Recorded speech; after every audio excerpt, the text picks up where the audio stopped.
শিউলি শিক্ষানিকেতন বাৎসরিক সাংস্কৃতিক অনুষ্ঠান আয়োজিত হলো আমডাঙ্গা দুর্লভপুর এলাকায়। ছাত্রছাত্রীদের নিয়ে বিভিন্ন কর্মসূচি পালিত হয় এদিন, যেমন আবৃত্তি, তাৎক্ষণিক বক্তৃতা, স্বরচিত নাটক, কুইজ, নৃত্য, ছবি আঁকা এবং স্বরচিত নাটক, লিভার জন্মদিনের দৃশ্য আবৃত্তি, কুইজ নাটকের পাশাপাশি এই অনুষ্ঠানের সবচেয়ে গুরুত্বপূর্ণ দিক ছিল তিনটি। এক, নবাগত যারা কখনোই মাইক ধরেনি তারা বিভিন্ন গুরুত্বপূর্ণ বিষয়ে বক্তব্য রেখেছেন, যেমন আরজিকর কাণ্ড নিয়ে কথা বলেছেন আনিসা খাতুন। পরীক্ষার ফলাফলই কি সাফল্যের একমাত্র মাপকাঠি, এ বিষয়ে কথা বলেছেন মুনিয়া খাতুন। সবটাই মিলিয়ে এই অনুষ্ঠানের আহ্বায়ক আলমগীর গাজী। এদিন প্রধান অতিথি হিসাবে উপস্থিত ছিলেন কবি বাপ্পাদিত্য জানা ও বারাসাত থেকে উপস্থিত ছিলেন বিশিষ্ট শিক্ষক দেবব্রত দেবনাথ। উপস্থিত ছিলেন সমাজসেবী জাহাঙ্গীর মণ্ডল সহ ছাত্রছাত্রীদের অভিভাবক ও বিশিষ্ট ব্যক্তিবর্গরা। Bureau report, NB Bangla media. উদ্দেশ্য আসলে আমাদের সমাজে, বিশেষত মুসলিম সমাজে এমন ধরনের অনুষ্ঠান, আবৃত্তি, কুইজ হবে, সেখানে তাৎক্ষণিক বক্তৃতা থাকবে, আঁকা প্রতিযোগিতা থাকবে, এরকম ধরনের অনুষ্ঠান একেবারেই হয় না। আপনি তো নিশ্চয়ই খবর রাখেন, আপনি সাংবাদিক। আমাদের সমাজ খুবই পিছিয়ে পড়ে রয়েছে। আমার উদ্দেশ্য একটাই, আমাদের সমাজে অনেক প্রতিভাবান ছেলে রয়েছে, অনেক মেয়ে রয়েছে, তারা প্ল্যাটফর্ম পায় না, নিজের প্রতিভাকে বিকশিত করবে এই সুযোগ তাদের কাছে নেই। আমি নিজে এই অনুষ্ঠানটা পরিচালনা করেছি, ছেলেমেয়েদের সঙ্গে মিশেছি, ওদের এনকারেজ করেছি। অনেকে বলছে আবৃত্তিতে নাম দেবো না, আমি বলি কেন দিবি না, আর নামটা দেখ, একটু প্র্যাকটিস কর। কিছু যে স্টুডেন্ট কখনো মাইক্রোফোনের সামনে যায়নি, মাইক ধরেনি, কিন্তু তারা মাইকের সামনে এসে এত সাবলীলভাবে কথা বললো আজ, এখন তো বলছে, এবং এতখানি সাহসিকতার পরিচয় দিয়েছে, আমি নিজে মুগ্ধ। আমার তো বেশ ভালো লাগছে একটা ব্যাপার করে। আমার তো মনে হচ্ছে অনেক প্রতিভাকে আমি আবিষ্কার করেছি। একটি মেয়ের নাম বলতে পারি সাবিকুন নেহার।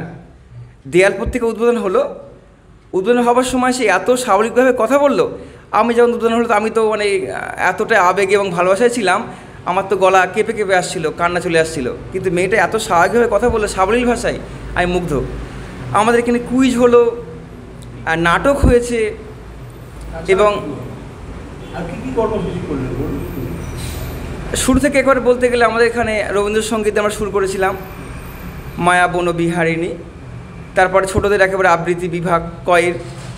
তারপরে হলো বড়দের তাৎক্ষণিক বক্তৃতা।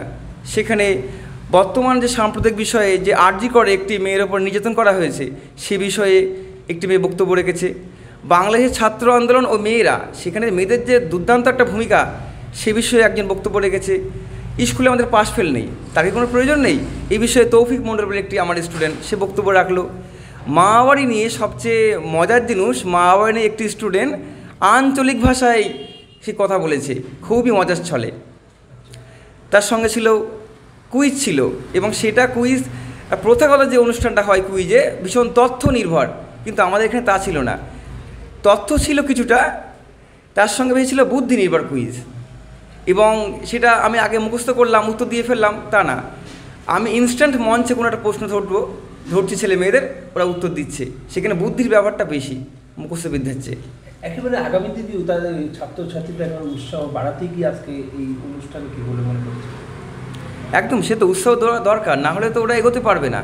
অনেক একদম, মানে ওদের মধ্যে প্রতিভা আছে। একটা কথা বলা হয় হুমায়ুন আহমেদের, যে একটি মানুষ জানে না যে তার মধ্যে আলাদিনের জিনের মতো একটা ক্ষমতা রয়েছে, প্রতিভা রয়েছে। যখন সে ঘষা মাজা করবে, তখন সেই আলাদিনের জিনটা তার মধ্যে বেরিয়ে আসবে। ঘষা মাজা করতে হবে, নিজের প্রতিভাটাকে সেই উপযুক্ত প্ল্যাটফর্মে আনতে হবে, তাহলে তোমার মধ্যে যে অসীম ক্ষমতার জিন রয়েছে সে প্রস্ফুটিত হবে, এবং তুমি তাকে নিজে যে কোনো কাজ হাসিল করতে পারবে, তুমিও অনেকখানি বড় মানুষ হতে পারবে। প্ল্যাটফর্মটা খুব দরকার। অনুষ্ঠানটা কোথায় করলেন?